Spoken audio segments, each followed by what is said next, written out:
So what I'm about to do is go through what I think the Minnesota Vikings probably should slash could do this offseason. Now, this plan, I'm probably going to do two more of these. This plan doesn't involve the team re-signing Kirk Cousins, nor does it involve them trading up in the draft to select a quarterback. And all honestly, I think this is possibly the most realistic route for this team. Kirk Cousins not coming back. There's a lot of things that's been going around. It's pointing towards him not coming back. And, trading up in the draft, I do believe that the top three teams, Chicago, Washington, and New England, I think they're all going to take quarterbacks. So here's what I think could possibly happen, and a little bit should what the Vikings do. So starting off, the Vikings have the 14th most cap space in the NFL right now. There's always room to create more. And so, unfortunately, it starts off what they probably are going to do is release Harrison Smith unless he decides to take like a pay cut or something like that. That's going to be a painful one for us Vikings fans because I've been watching him since I was a kid. But you do that. Garrett Bradbury, he hasn't performed or lived up to the hype of a first-round offensive lineman, a first-round center. And he's also had some injury history. I mean, he hasn't played a full season, I believe, since 2020. So, and his performance, of course, it hasn't been where it should be. So cutting him makes a lot of sense. And also Alexander Madison as well just underperformed a lot in 2023. He had some fumble issues. He under 4 yards per carry, 0 touchdowns this season, so it makes sense. And also restructuring TJ Hawkinson. So that should free you up some cap space to go out there and make some free agent signings. Now, internally, I believe the two most things that this team needs to do is first bring back Danielle Hunter, extend him, keep him in purple. He's one of the best edge rushers, the best defender on this defense. And also extending Justin Jefferson, give him that big contract. I don't believe that he's going to play another down until he has a new deal, in which he should. I mean, he got hurt last year and they didn't get a deal done. So it makes sense for him and for the team to extend him before the regular season starts.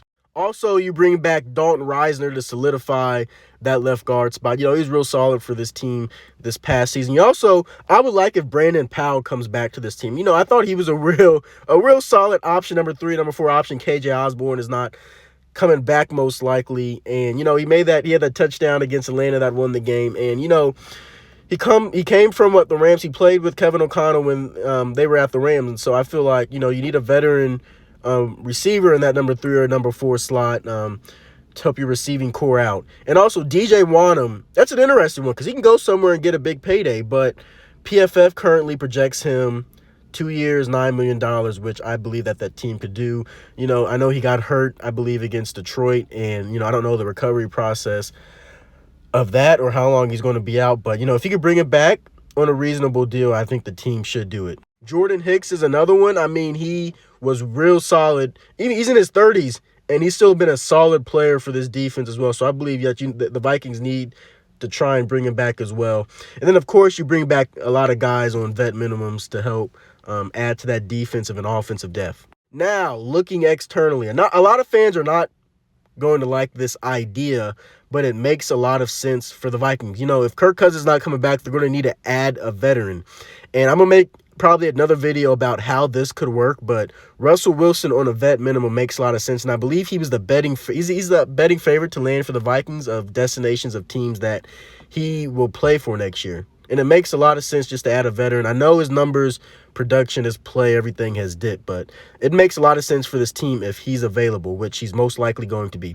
And along with that, coming from Denver, like I cut Garrett Bradbury in this exercise, bringing Lloyd Cushenberry III in for the center spot. He's younger than what Bradbury was. He played a full 17 games last year. I believe he played 8 the year before, but he's been relatively healthy, and he's been a solid center for Denver. So that could be an option to replace Bradbury if the team decides to move on from him. Now, within the interior defensive line, the Vikings in 2023, they underperformed. I mean, outside of Harrison Phillips, you really didn't have anything there. Now, Christian Wilkins would be a big help for this defense. And the interesting thing about him is he's played with Brian Flores before. He spoke very highly of him when he got fired from Miami. So, a reunion there would be great. It's going to cost a lot to get him in Minnesota, but I believe that it is truly worth it, and he'll help this defensive front out a lot. Also, it has been reported the Vikings are looking to add a running back in free agency. I just saw a report not too long ago that,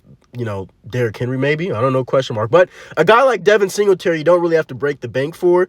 Very solid running back to add to this room with Ty Chandler. And also you can bring in a guy like Derek Barnett to kind of, replace Marcus Davenport. And it's kind of ironic because if you remember, Derek Barnett was the one who strip sacked Case Keenum in the 2017 NFC title game in the red zone. Bad memories 38-7. Don't want to talk about that. Now, looking forward to the NFL draft, the Vikings, it seems inevitable that they're going to take a quarterback. It's just a matter of who. And it seems like the most likely options are J.J. McCarthy, Bo Nix, or Michael Penix Jr. And to be honest, I like McCarthy over the other two, and that's just me. I've kind of seen someone compare him one time to a more mobile Kirk Cousins. And if you can get that on a rookie contract for, 4 to 5 years, that is a win. And so it might be, some people might consider it a reach taking him at 11, but that eliminates the fear of other teams selecting him or you having to use draft capital to trade up back into the first round or trade up in the second round to get him. But I like McCarthy a lot, but that's just me. Now in the second round, continuing to build on that defensive line, T'Vondre Sweat is just a big human being, 6'4", 360 plus.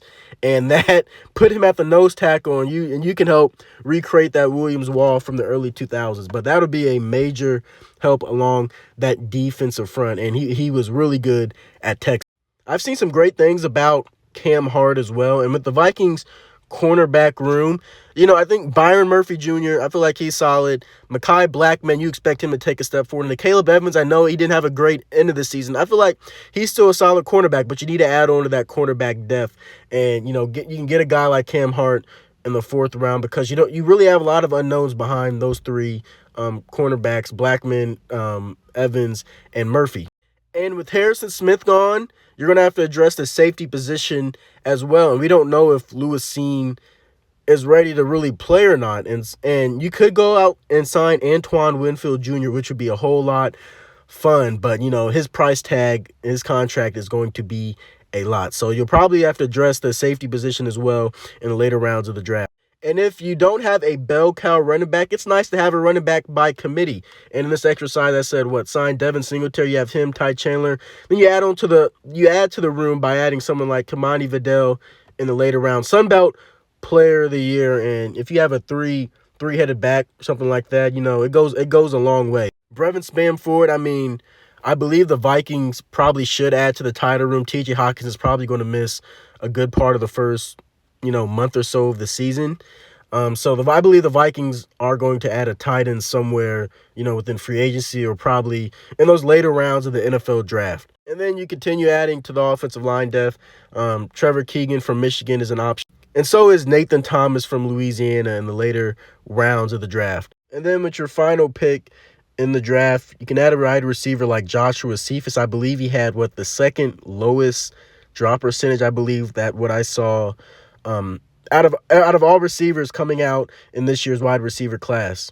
So a bit of a long video, but this is what your offense could look like around week 1. And same for the defense as well. Here's what it could, possibly look like around this time. And then for the kicking situation, you can add a guy like Joshua Carty, as an undrafted free agent if he's not taken somewhere in the draft, or a guy like Harrison Mavis, something like that, to address the kicking position if you don't bring back Greg Joseph. But it's fun to speculate what could happen, what cannot happen in the offseason. We don't know yet. The offseason's fun for the NFL, and let's just hope the Vikings make the right moves heading into the 2024 season, because I do believe that this team could still be competitive. But anyway, I think that was a long video. Skol Vikes.